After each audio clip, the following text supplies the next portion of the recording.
3.5 शक्तिपीठांपैकी पूर्णपीठ असलेल्या माहूरगडावर आजपासून नवरात्र उत्सवाला सुरुवात झालेली आहे। माहूरगडावर 9 दिवस विविध कार्यक्रम पार पडणार आहेत। माहूरगडा मंदिर संस्थानचे मुख्य पुजारी चंद्रकांत भोपी आपल्यासोबत आहेत आणि त्यांच्याशी आपण बातचीत करूया। 9 दिवस कशा पद्धतीनं माहूरगडावर नवरात्राचा उत्साह असणार आहे आणि रेणुका मातेची आख्यायिका काय असणार आहे ते त्यांच्यासोबत आपण जाणून घेऊया। काय सांगाल महाराज, 9 दिवस कशा पद्धतीने उत्साह असतो? अक्षरशः नवरात्र महोत्सव म्हणजे सगळं नवचैतन्य भरून जातं, निसर्गामध्ये आणि मानवामध्ये सुद्धा। असं प्रचंड चैतन्य असतं की लोकांचा उत्साह बघितला की ते जाणवतं। इथे काल रात्रीपासूनच इथे प्रचंड गर्दीला सुरुवात झालेली आहे। अनेक ठिकाणी ज्या शहरांमध्ये भाविक भक्त नवरात्र महोत्सव साजरा करतात, आता isakal.com आहे देशातील नंबर 1 ची मराठी न्यूज वेबसाईट। प्रत्येक अपडेटसाठी isakal.com ला नक्की भेट द्या। त्या ठिकाणी ज्योत नेण्यासाठी या ठिकाणाहून प्रचंड असे लोक रात्रभर अक्षरशः या ठिकाणी चालू होते। अनेक जण ज्योती घेऊन रस्त्याने आपल्याला दिसत असतील। असं हे नवरात्राचं जे महत्त्व आहे हे अतिशय मोठ्या प्रमाणामध्ये या ठिकाणी नवरात्र महोत्सव साजरा केला जातो। आज प्रतिपदा घटस्थापनेपासून या कार्यक्रमाची सुरुवात होते। या ठिकाणी साधारण 9 वाजता संस्थानचे अध्यक्ष माननीय श्री वेद पाठक यांच्या हस्ते घटस्थापना संपन्न होते आहे। त्यानंतर मातेला शृंगार केला जातो। परंपरागत अलंकार मातेला चढवले जातात आणि अलंकार चढवल्यानंतर मातेला पायसाचा नैवेद्य दाखवून आरती केल्या जाते। आरतीनंतर या ठिकाणी जे महत्त्व आहे ते कुमारिका पूजनाचं। या ठिकाणी 2 कुमारिकांचं पूजन होतं। अतिशय सुंदर असा हा सोहळा असतो। कुमारिका पूजन झाल्यानंतर छबिना निघतो आणि छबिन्याद्वारे सर्व परिवार देवतांचं पूजन होतं, नैवेद्य दाखवलं जातं आणि हा छबिना फिरून गडावर आल्यानंतर मातेला पुरणपोळीचा महानैवेद्य दाखवला जातो। पुरणपोळीचा महानैवेद्य दाखवून महाआरती होते आणि साधारण 11 वाजता या ठिकाणी भाविक भक्तांसाठी महाप्रसाद सुरू होतो। तो अखंड रात्री 11 वाजेपर्यंत चालू असतो। या नवरात्र महोत्सवात अनेक भाविक भक्त दुरून दुरून येत असतात, आपली सेवा मातेला अर्पण करतात। दुसरं इथलं वैशिष्ट्य म्हणजे या ठिकाणी मातेला आपली कला सादर करणे किंवा अर्पण करणे, कलेद्वारे मातेची सेवा करणे। अनेक कलावंत या ठिकाणी आपली सेवा मातेला सादर करतात। आत्तापर्यंत आमच्याकडे जवळपास म्हणजे 60 कलावंतांची या ठिकाणी आपली नावनोंदणी केलेली आहे आणि ते कलावंत महाराष्ट्रच नव्हे तर महाराष्ट्राच्या बाहेरूनसुद्धा या ठिकाणी येत आहेत आणि आपली सेवा देवीला सादर करत आहेत। भाविक भक्तांसाठी या ठिकाणी खूप प्रचंड अशी मोठ्या प्रमाणात सगळी प्रकारची व्यवस्था करून ठेवलेली आहे। पायऱ्या चढून आल्यानंतर थकलेल्या भाविकांसाठी मध्येच पाण्याची व्यवस्था केलेली आहे। कुणाला काही आरोग्याविषयी अडचण आल्यास आरोग्याची सुद्धा म्हणजे या ठिकाणी कायमस्वरूपी एक दवाखाना असतो। नवरात्र महोत्सवानिमित्त अनेक ठिकाणाहून या ठिकाणी डॉक्टरसुद्धा आपली सेवा देण्यासाठी येत असतात। वेगवेगळ्या ठिकाणी त्यांनी कॅम्प अरेंज केलेले असतात। भाविक भक्तांसाठी सगळ्या प्रकारची सुविधा या ठिकाणी उपलब्ध आहे। विनासायास दर्शन होईल याचीसुद्धा उपलब्धता आहे।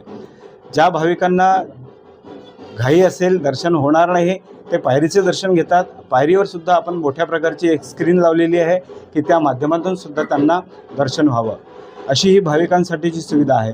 नवरात्र महोत्सवाचं बघितलं तर आज पहिल्या दिवशीचा कार्यक्रम आटोपल्यानंतर साधारणतः इथला सगळ्यात महत्त्वाचा दिवस असतो तो ललिता पंचमीचा। ललिता पंचमीच्या जागरणाची सुरुवात ही दुपारपासूनच होते आणि दुपारीपासून सुरू झालेला कार्यक्रम दुसऱ्या दिवशी सकाळी 6 वाजेपर्यंत अखंडपणे चालू असतो।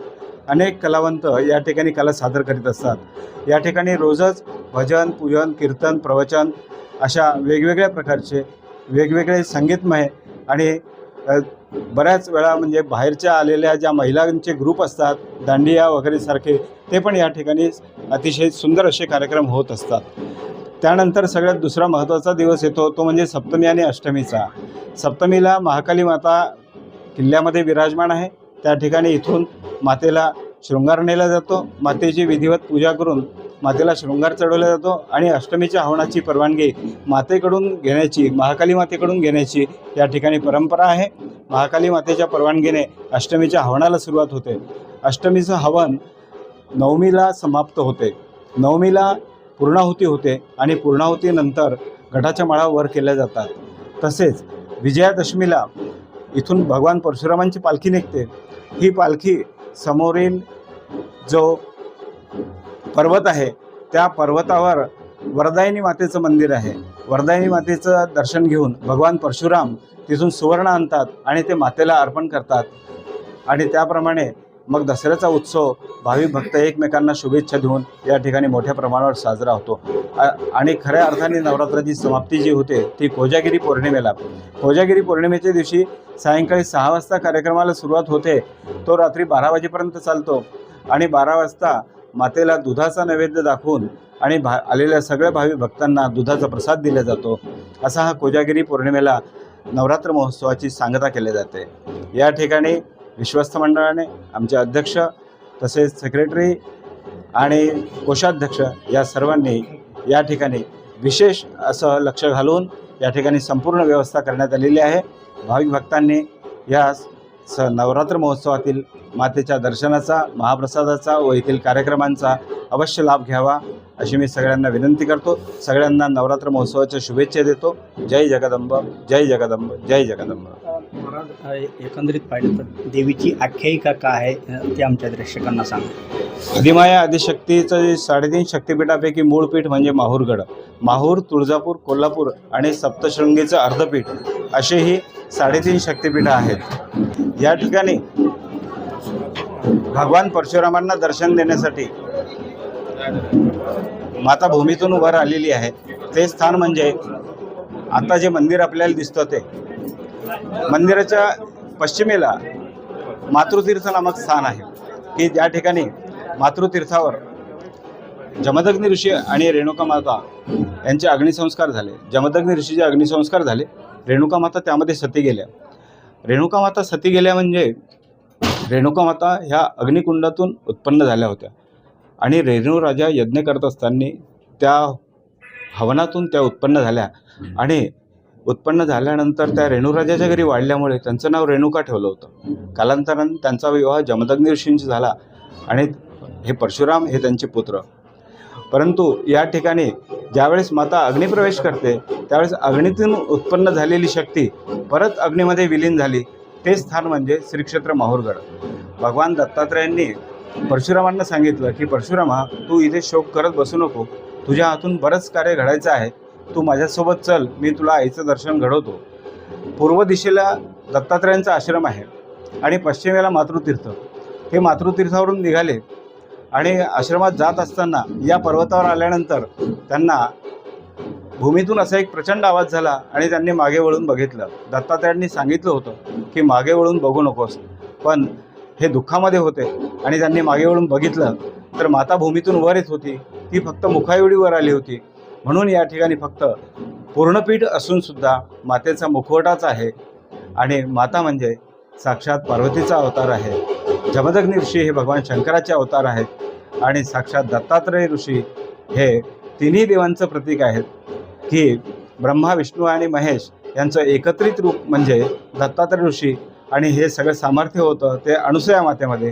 त्या अनसूया आणि अत्रि ऋषींचा आश्रमसुद्धा याच ठिकाणी समोरच्या टेकडीवर आहे. असं या माहूर क्षेत्राचं अनन्यसाधारण महत्त्व आहे.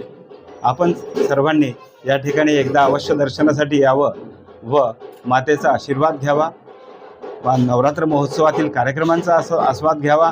या ठिकाणी महाप्रसादाचा आस्वाद घ्यावा आणि मातेकडून आशीर्वाद घेऊन आपले कार्य मनोरथ पूर्ण करून घ्यावे हीच आपण सर्वांना विनंती करतो. आपल्या सर्वांना नवरात्र महोत्सवाच्या खूप खूप शुभेच्छा देतो. जय जगदंब, जय जगदंब, जय जगदंब. निश्चितच 9 दिवस माहूरगडावर मोठा उत्साह असणार आहे. 9 दिवस विविध कार्यक्रम या ठिकाणी पार पडणार आहेत अशी माहिती माहूरगडचे मुख्य पुजारी चंद्रकांत भोपे यांनी दिलेली आहे. संजय सूर्यवंशी, साम TV न्यूज, माहूरगड, नांदेड. देश विदेशातील प्रत्येक घडामोडींचे लाईव्ह अपडेट मिळवण्यासाठी आता साम टीव्हीच्या सर्व सोशल मीडिया प्लॅटफॉर्मला लाईक, फॉलो आणि सबस्क्राईब करा.